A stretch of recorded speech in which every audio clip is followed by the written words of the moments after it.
Hi, sixth graders. It's Miss Pugs. I wanted to take you through logging into Gamestar Mechanic and accessing the project that I have now assigned for you. So if you don't have Gamestar Mechanic bookmarked on your computer, you can just Google Gamestar Mechanic or use the link that's in Schoology.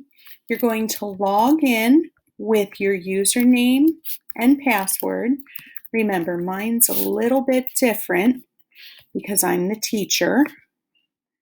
And click play now. And what we're going to do is go up to workshop. You can choose it here or over here. Now it's going to tell you on the right-hand side that you have to finish episode 5 to publish and showcase games, and that's fine. If you're not there yet, that is okay. Shows you what badges you have won. If you scroll down, you'll see where your draft games will be, any games that you have published, challenges and contests where you can get extra sprites. And when you come down to projects, you're going to click on this. So right here, we have our first project in Gamestar Mechanic and says this project is all about perspective, top-down perspective, that is.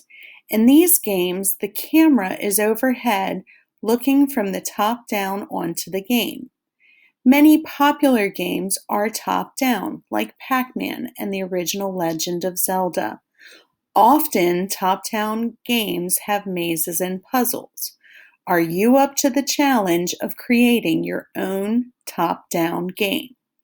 So there are 2 missions to try right here, Mission 1 and Mission 2. The second tab will show you what your project goals are for. Top-down games are about getting from point A to point B, but the fun and challenge in the game is about the journey the player takes to get there. Without gravity to worry about, designing top-down games means creating interesting obstacles on the way to the goal. Patrolling enemies, well-placed damage blocks, clever mazes, and points to collect can all turn a walk in the park into an epic journey.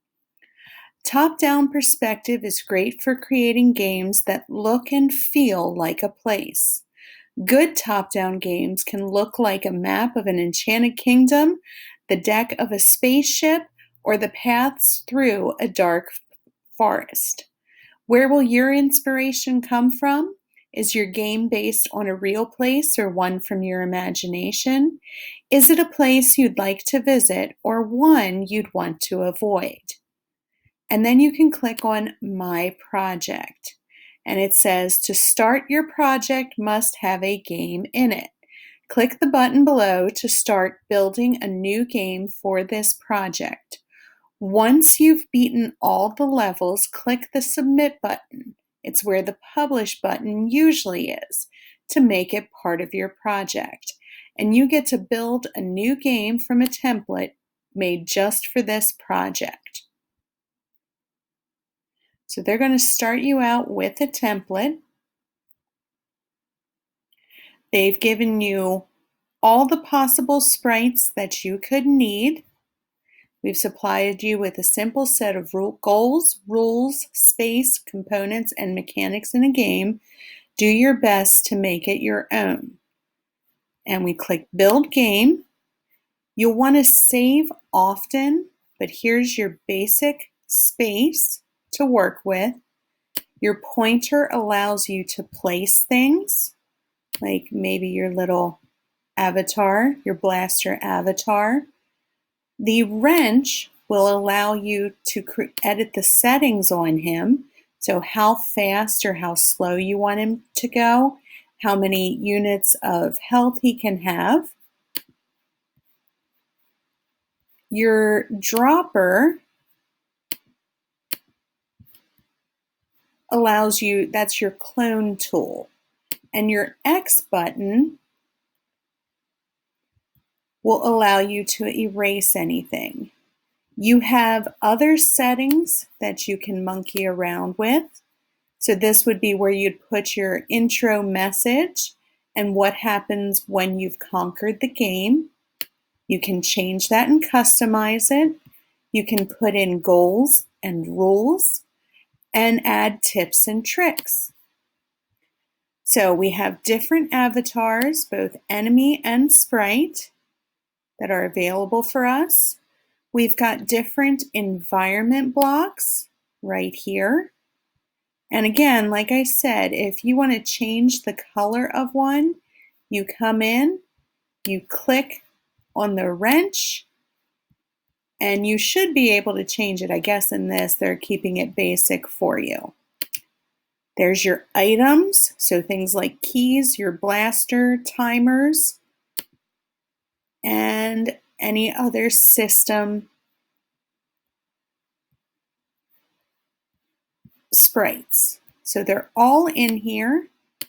Don't forget you can also do settings for each level.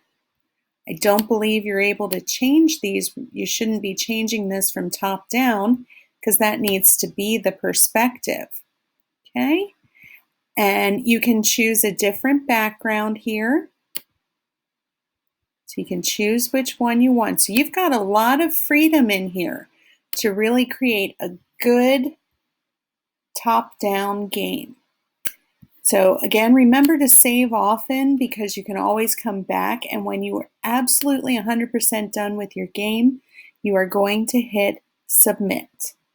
If you have any questions, just contact me, and I can't wait to see your projects.